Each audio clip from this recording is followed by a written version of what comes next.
Assalamualaikum warahmatullahi wabarakatuh. Shalom, Om Swastiastu, Namo Buddhaya, salam kebajikan bagi kita semua. Perkenalkan, kami dari kelompok 6 Pasar Modal kelas C ingin mempresentasikan hasil diskusi kami mengenai perlindungan bagi investor dalam pasar modal dalam rangka menciptakan kepastian hukum. Sebelumnya, izinkan saya untuk memperkenalkan kelompok kami. Saya sendiri Lindung Neroseta Agung, kemudian ada rekan saya Farah Akila Azah, kemudian ada Abriel Dipasahat, lalu ada Medina Riani Putri, kemudian ada Tabita Aurelia Nabila, dan yang terakhir ada Nandana Faith Mahadana.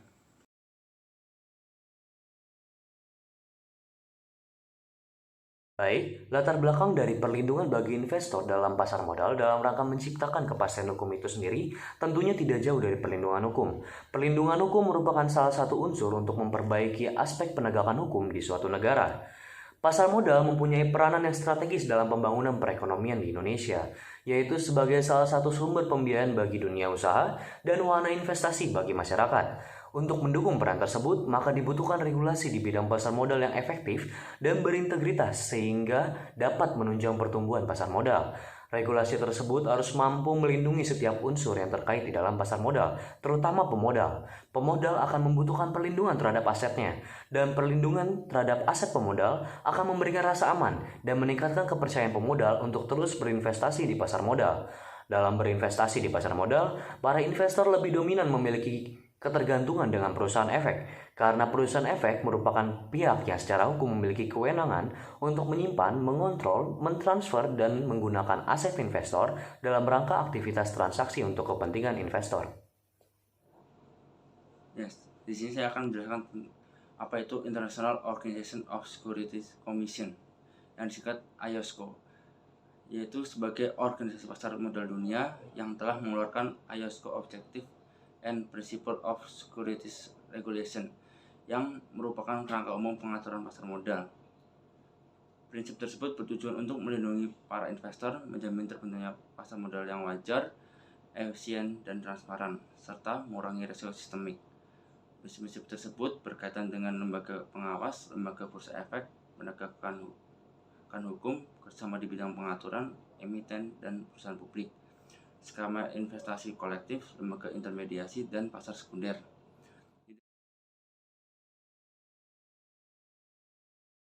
Dalam perlindungan bagi investor dalam pasar modal dalam kerangka menciptakan kepastian hukum ini memiliki dua rumusan masalah. Yang pertama, bagaimana perlindungan hukum bagi investor menurut Undang-Undang Nomor 8 Tahun 1995 tentang pasar modal.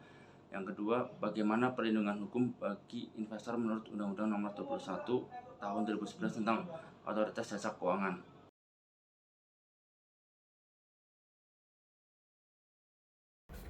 Perlindungan hukum bagi investor menurut Undang-Undang Nomor 8 Tahun 1995 tentang pasar modal.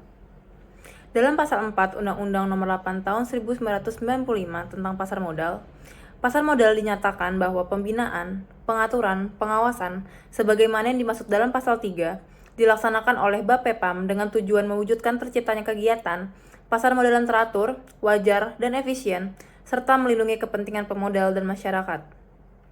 Undang-Undang Nomor 8 Tahun 1995 tentang pasar modal menentukan dan mengatur bahwa otoritas yang berwenang atas pasar modal adalah Bapepam LK. Otoritas ini berada di bawah Kementerian Keuangan untuk membina, mengatur, dan mengawasi pasar modal. Dalam kegiatannya, Bapepam LK berada di bawah dan bertanggung jawab kepada Menteri Keuangan. Bapepam LK lah yang memiliki wewenang untuk melaksanakan perlindungan hukum pasar modal yang bersifat preventif dan represif. Untuk melindungi investor, maka pihak emiten akan menjual efek dalam penawaran umum harus memberikan kesempatan kepada investor untuk membaca prospektus berkenaan dengan efek yang diterbitkan sebelum pemesanan ataupun pada saat pemesanan dilakukan. Pada akhirnya, setelah Bapepam LK memperhatikan kelengkapan dan kejelasan dokumen emiten untuk melakukan penawaran umum demi memenuhi prinsip keterbukaan pasar modal. Hal ini penting mengingat prospektus atau efek merupakan pintu awal dan waktu untuk mempertimbangkan bagi investor apakah akan memutuskan membeli atau tidak atas suatu efek.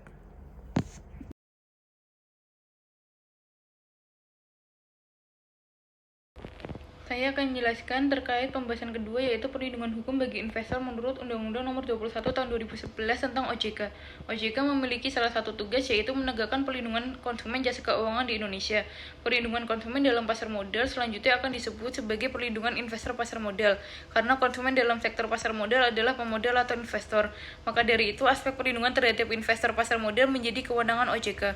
Kemudian dijelaskan dalam pasal 28, pasal 29, dan pasal 30 Undang-Undang OJK yang mengatur secara jelas perihal perlindungan konsumen atas industri jasa keuangan. Bentuk perlindungan hukum yang dilakukan OJK terhadap konsumen bersifat pencegahan dan pemberian sanksi, mengingat bahwa tugas OJK adalah menjalankan fungsi pengaturan dan pengawasan sektor jasa keuangan. Dalam pasal 28 Undang-Undang OJK memberikan perlindungan hukum bersifat pencegahan kerugian konsumen dan masyarakat. Bentuk perlindungan hukum lainnya adalah jika terjadi sengketa antara konsumen dengan perusahaan industri jasa keuangan, maka OJK berwenang melakukan pembelaan hukum demi kepentingan konsumen dan masyarakat. Perlindungan konsumen sektor jasa keuangan di bawah rezim OJK menaungi seluruh sektor jasa keuangan, meliputi lembaga keuangan bank maupun lembaga keuangan non-bank.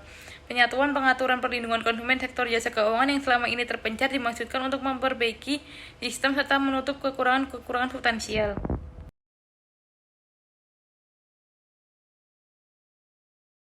Berdasarkan apa yang telah teman-teman saya jelaskan sebelumnya, maka dapat ditarik kesimpulan bahwa perlindungan hukum merupakan salah satu medium untuk menegakkan keadilan, yang salah satunya penegakan keadilan di bidang ekonomi, khususnya pasar modal, yang mana memiliki peranan yang strategis dalam pembangunan perekonomian Indonesia, yaitu sebagai sumber pembiayaan bagi dunia usaha dan wahana investasi bagi masyarakat.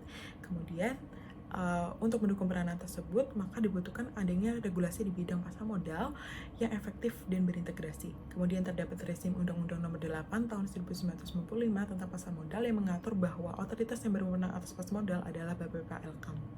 Kemudian BPPLKAM juga berwenang untuk melakukan pemeriksaan dan penyidikan yang merupakan proses kegiatan pengawasan yang bertujuan untuk melindungi para investor. Kemudian OJK juga memiliki tugas untuk menegakkan perlindungan konsumen jasa keuangan di Indonesia. Ya, maka dari itu, aspek perlindungan terhadap investor pasar modal menjadi kewenangan OJK. Kemudian perlindungan konsumen tercantum di dalam pasal 28, pasal 29, pasal 30 Undang-Undang OJK yang merupakan ketentuan-ketentuan yang mengatur secara eksplisit perihal perlindungan konsumen dan masyarakat atas industri jasa keuangan. Sekian presentasi dari kelompok kami. Jika ada kata yang kurang berkenan, kami mohon maaf. Dan jika ada kurang atau lebihnya, kami juga mohon maaf. Terima kasih. Sekian, wassalamualaikum warahmatullahi wabarakatuh. Shalom, Om, Santi, Santi, Santi, Om, Namo Buddhaya. Salam kebajikan bagi kita semua.